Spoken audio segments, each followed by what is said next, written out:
From the newsroom at news.com.au.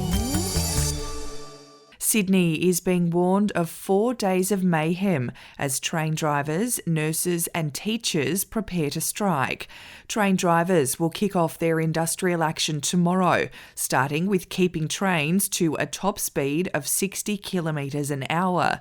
By Friday, drivers will refuse to operate foreign-built trains, which means many will be out of action, leaving many commuters stranded. The state government met with rail unions and offered a 3% pay rise in exchange for a halt to the planned strike. Anthony Albanese has labelled calls from crossbenchers to reverse his cuts to their staffing allocations unsustainable and said some independent MPs threatening to oppose his legislation were not being constructive.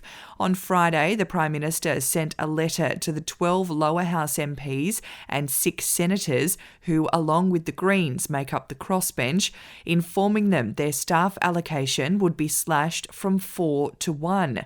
The move was criticised at the weekend by almost all Teal independents, who said it was a bad start with the government and they might not be able to support government bills as a result of the cuts. Mr Albanese defended his position, saying sacrifices have been made across the board in staffing. COVID vaccines prevented an estimated 20 million deaths worldwide in the first year of their availability, a new study has found. Researchers estimate that 19.8 million out of a total of 31.4 million potential deaths were prevented in the first year after vaccines were introduced. The study was based on data from 185 countries and territories and was the first to assess deaths averted directly and indirectly as a result of COVID vaccination. Finishing with sport, and New South Wales Blues halfback Nathan Cleary has erased his quiet Origin 1 performance with an absolute masterclass performance in Game 2.